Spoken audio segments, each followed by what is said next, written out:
खबर है कि बांग्लादेश की कमान संभालते ही तारिक रहमान ने भारत को चिकन नेक चौड़ा करने के लिए जो 60 किलोमीटर जमीन देने का वादा किया था, उसने पूरे बांग्लादेश को विरोध की आग में झोंक दिया है। इसी भारी बवाल के बाद तारिक रहमान ने अपना भारत दौरा अचानक रद्द कर दिया है। आखिर उस 60 किलोमीटर की रणनीतिक जमीन में ऐसा क्या राज छिपा है जिसने पूरे बांग्लादेश को फिर से हिलाकर रख दिया है? कल रात की गहरी खामोशी में बांग्लादेशी सेना के भीतर जिस तरह से बड़े अधिकारियों के पदों में फेरबदल हुआ और कई कद्दावर चेहरों को रातों रात हटाया गया, उसका असली सच आज आपके पैरों तले जमीन खिसका देगा। जिस हिंसक युवा मोर्चा को तारिक रहमान ने अपना सबसे बड़ा समर्थन और हथियार बनाया था, आज वही भीड़ उनके फैसलों के खिलाफ खड़ी होकर उनके लिए सबसे बड़ा संकट कैसे बन गई? हालात इतने बिगड़ चुके हैं कि तारिक रहमान को अपनी सुरक्षा की खातिर भारत से दूरी बनानी पड़ रही है। आज का यह विश्लेषण आपको उस कड़वी हकीकत और उस सीक्रेट डील से रूबरू कराएगा जिसकी गूंज ने पूरी दुनिया के कूटनीतिक गलियारों में सनसनी मचा दी है। लेकिन इस पूरे विवाद की असली जड़ आज की राजनीति नहीं, बल्कि 1971 का वो ऐतिहासिक समझौता और एक ऐसी भूल है जिसका बोझ आज हम सभी उठा रहे हैं।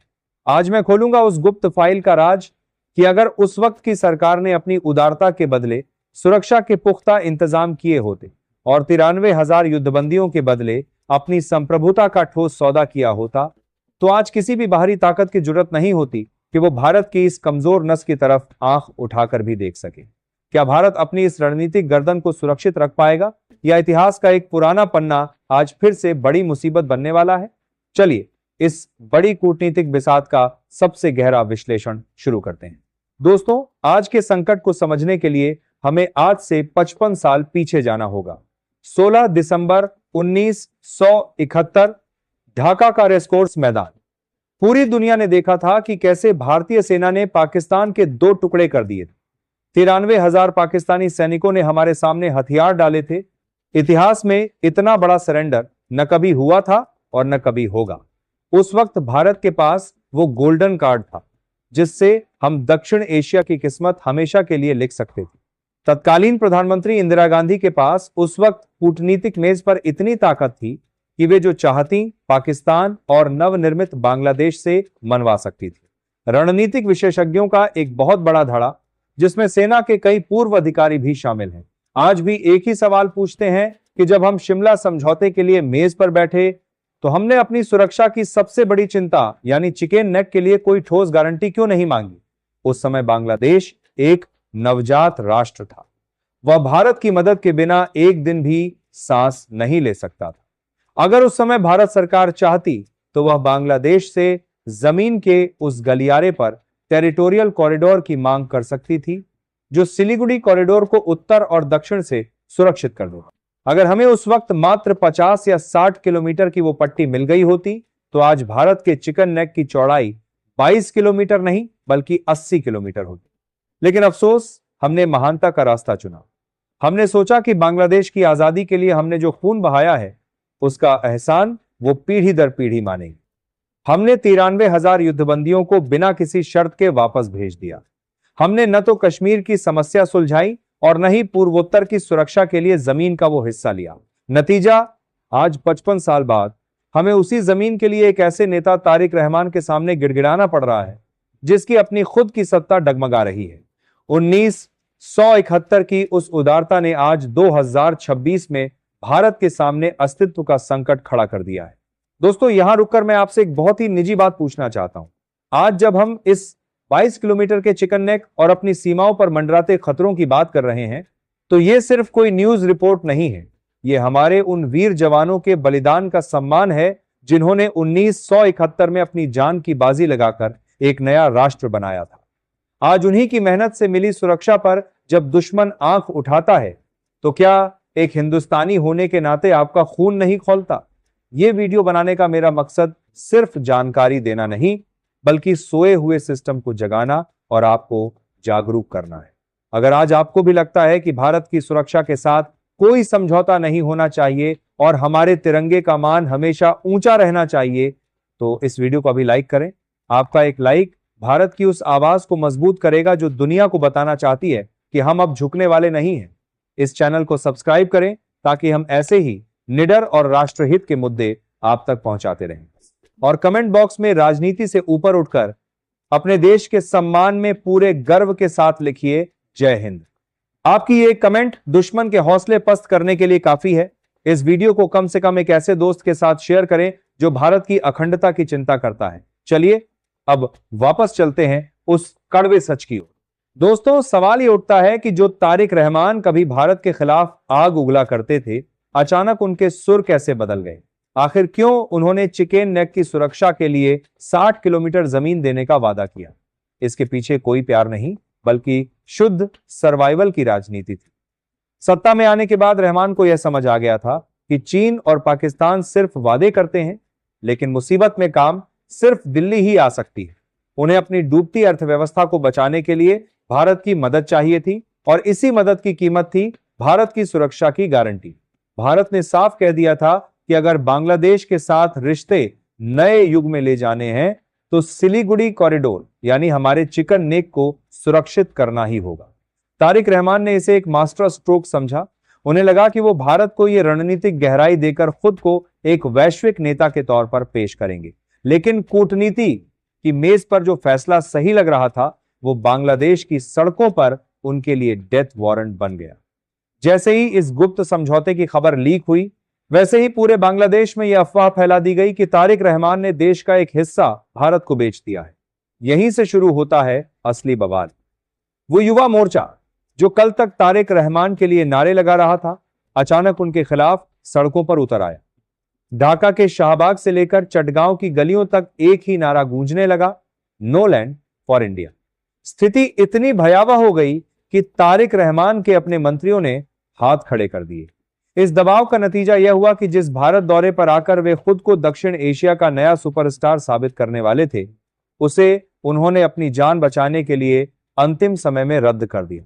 यह केवल एक दौरा रद्द होना नहीं है, यह तारिक रहमान की कूटनीतिक हार है। लेकिन कहानी सिर्फ सड़कों के हंगामे तक सीमित नहीं है। असली खेल तो ढाका के मिलिट्री कैंटोनमेंट के भीतर चल रहा था। कल रात की उस रहस्यमयी खामोशी के पीछे एक बहुत बड़ा ऑपरेशन छिपा था। तारिक रहमान ने अचानक सेना के उन तमाम जनरलों को बर्खास्त कर दिया जो मोहम्मद यूनुस के वफादार थे और भारत के साथ संतुलित रिश्तों के दुश्मन। आखिर ऐसा क्या हुआ कि रहमान को अपनी ही सेना के शीर्ष अधिकारियों पर भरोसा नहीं रहा? सूत्रों की माने तो रहमान को इंटेलिजेंस इनपुट मिला था कि सेना के भीतर एक बड़ा गुट इस 60 किलोमीटर डील से सख्त नाराज है और वे किसी भी वक्त तख्तापलट कर सकते हैं। तारिक रहमान को अपनी आंखों के सामने शेख हसीना का वो आखिरी दिन याद आ गया होगा जब सेना ने साथ छोड़ दिया था और उन्हें देश छोड़ना पड़ा था। इसी डर से उन्होंने चेक एंड बैलेंस का खेल खेला और उन जनरलों को हटा दिया जो कल को उनके खिलाफ खड़े हो सकते थे। लेकिन यह फैसला भी उन पर भारी पड़ गया है। सेना के भीतर इस समय जबरदस्त असंतोष है। हटाए गए अधिकारियों के समर्थक अब गुपचुप तरीके से लामबंद हो रहे हैं। ढाका में इस वक्त सन्नाटा तो है, लेकिन यह तूफान के पहले की खामोशी है। अब बात करते हैं उस युवा मोर्चा की जो इस वक्त बांग्लादेश की दिशा तय कर रहा है। दोस्तों, ये वही भीड़ है जिसे शेख हसीना को हटाने के लिए लोकतंत्र का रक्षक बताया गया था। लेकिन आज ये भीड़ तारिक रहमान के लिए सबसे बड़ा सिरदर्द बन चुकी है। ये युवा मोर्चा अब पूरी तरह से कट्टरपंथी विचारधारा की गिरफ्त में है। ये भारत की हर मदद, हर कनेक्टिविटी और हर समझौते को शक की निगाह से देख रहे हैं। सबसे चौंकाने वाली बात यह है कि इस विरोध के पीछे पाकिस्तान की खुफिया एजेंसी ISI और चीन के पैसे का बड़ा खेल सामने आ रहा है। चीन नहीं चाहता कि भारत का चिकन नेक कभी भी सुरक्षित हो। अगर भारत को वहां 60 किलोमीटर की पहुंच मिल जाती तो चीन की स्ट्रिंग ऑफ पर्ल्स वाली नीति फेल हो जाती। इसीलिए उन्होंने इस युवा मोर्चा को हथियार की तरह इस्तेमाल किया है। तारिक रहमान आज उस मोड़ पर खड़े हैं जहां उनके सामने दो रास्ते हैं। या तो वे इस भीड़ के सामने झुक जाएं और भारत से दुश्मनी मोल लें, या फिर भारत का साथ दें और अपनी सत्ता को खतरे में डालें। फिलहाल भारत द्वारा रद्द करके उन्होंने भीड़ के सामने घुटने टेक दिए हैं, जो भारत के लिए एक बहुत बड़ी चिंता का विषय है। दोस्तों, जब तारिक रहमान ने अपना भारत दौरा रद्द किया तो दिल्ली में इसे केवल एक यात्रा का टलना नहीं माना गया, बल्कि इसे एक रणनीतिक विश्वासघात के रूप में देखा गया।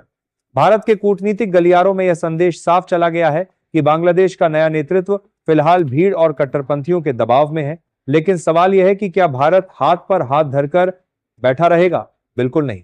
यहीं से शुरू होता है भारत का प्लान बी। भारत अब उस पुरानी नीति को छोड़ चुका है जहां हम केवल पड़ोसी के भरोसे अपनी सुरक्षा की उम्मीद करते थे। सूत्रों की माने तो भारतीय सेना अब सिलीगुड़ी कॉरिडोर यानी चिकन नेक पर अपनी सबसे बड़ी सैन्य तैनाती हैवी डिप्लॉयमेंट शुरू कर चुकी है।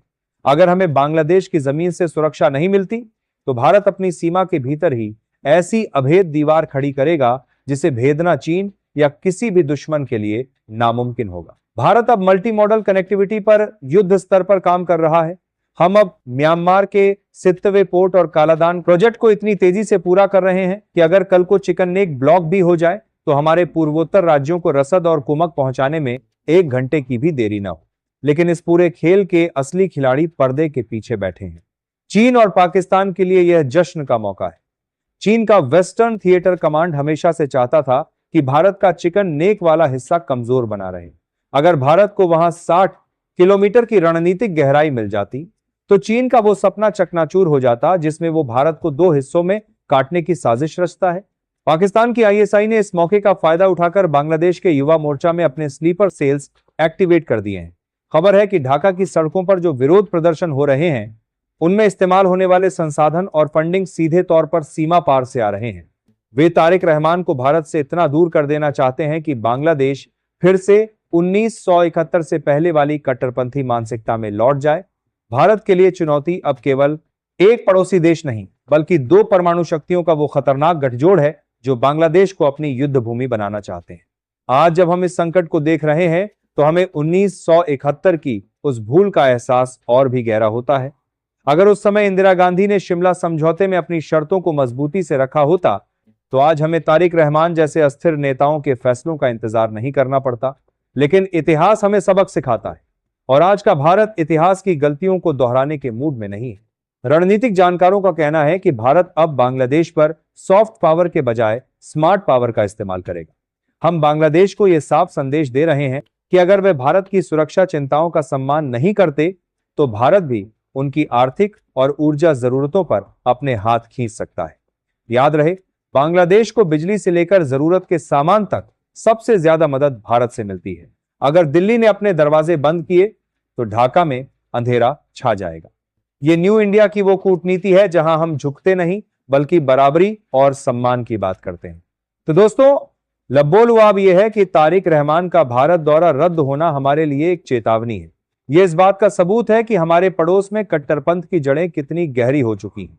लेकिन भारतीय होने के नाते हमें अपनी सेना और अपनी कूटनीति पर पूरा भरोसा है। चिकन नेक हमारी अस्मत है, हमारी अखंडता है और इसे सुरक्षित करने के लिए भारत किसी भी हद तक जा सकता है। 1971 में हमने एक राष्ट्र को जन्म दिया था और 2026 में हम अपनी सीमाओं की रक्षा करना जानते। तारिक रहमान आज दबाव में हो सकते हैं, युवा मोर्चा आज सड़कों पर आग लगा सकता है, लेकिन उन्हें यह याद रखना होगा कि भारत के बिना उनका अस्तित्व ही खतरे में पड़ जाएगा। दोस्तों, आज का यह विश्लेषण आपको कैसा लगा?